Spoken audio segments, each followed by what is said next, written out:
How did you first find yourself on a spiritual path? Was it something you inherited from your family of origin or community, or were you inspired in some other way? Well, actually, I knew nothing about any of this. And I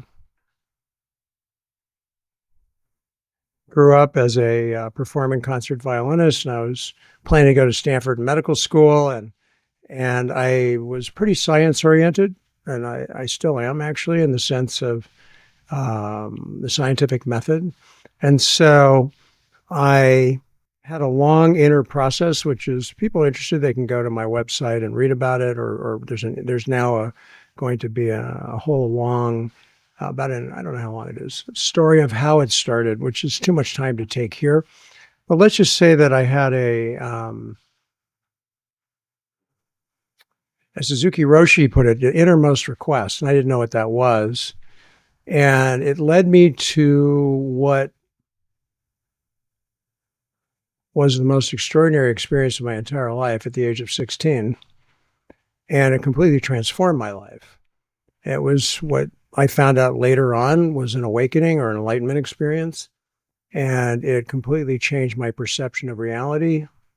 It gave my life meaning and direction and has been guiding me ever since then and today, and is the essence of how I work and how I connect and how I teach. It happens spontaneously, you might say. And I have many students from all over the world who find me, who are often young, who have spontaneous awakenings. And so the first thing I want to say about awakening is a completely natural process that happens, that we do not make it happen. One of my favorite quotes about this way back was with Aiken Roshi. I don't know if you knew Robert Aiken, but he was a friend of mine, and he was a Rinzai teacher who had a center in Hawaii. And he used to come and teach here at the Zen Center where I was, and I got to know him, and we used to correspond. And then he invited me to come and see him over there, and I did in Maui. And he had a wonderful quote, which is that enlightenment or awakening is an accident, and zazen can make you accident prone. And I love that because I think practice, and this is how I work with my students, because I'm really teaching people how to practice, how to actually bring attention to what is, which is really the basis of many teachings and many practices. But the only difference that I have in that is that, like Suzuki Roshi said, practice begins with awakening. It begins with the experience of one's true nature. Not as a thought, not as a belief, not as a ideology, but literally as a unspeakable interconnectedness. There's many words to describe this. Every tradition has its own way to talk about it, depending on the religion or the background, but the interconnectedness is universal. It has nothing to do with belief. So the value of practice, in fact, I even remember talking to Aja about this, Aja Shanti, that my sense was that practices were invented and developed post-awakening, not pre-awakening. They weren't meant as a method to get there. They were designed as a way to be with expanded and interconnected consciousness, to learn. And that's why we develop practices like sitting meditation, zazen,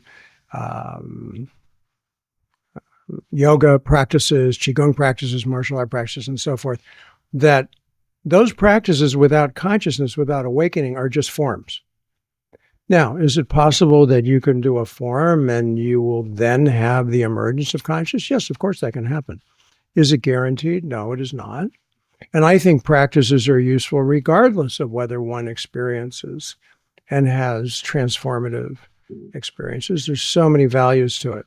So it's like planting a garden. You know, you cultivate the soil, you plant the seeds, and then you see what grows. And so my perspective at this point is, and I think most of the people that come and work with me have already awakened.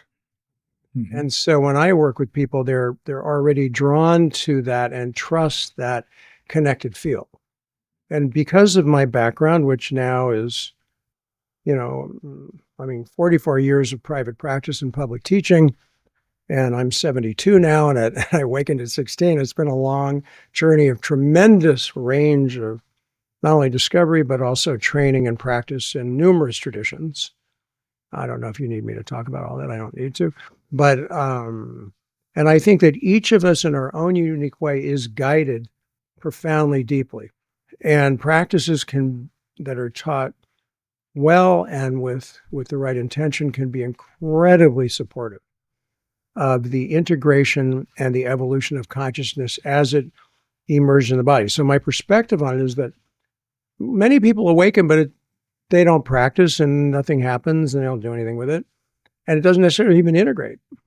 So there's no guarantee that awakening will integrate. I think it really depends on a person's, I know this word is going to be tricky in the Buddhist world, but one's soul development.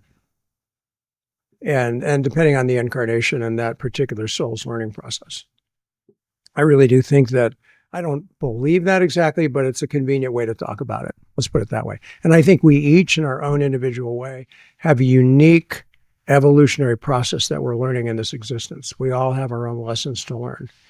The essence of the learning, the essence of our process is very much what I would call the awakened perception, which is the perception of no self.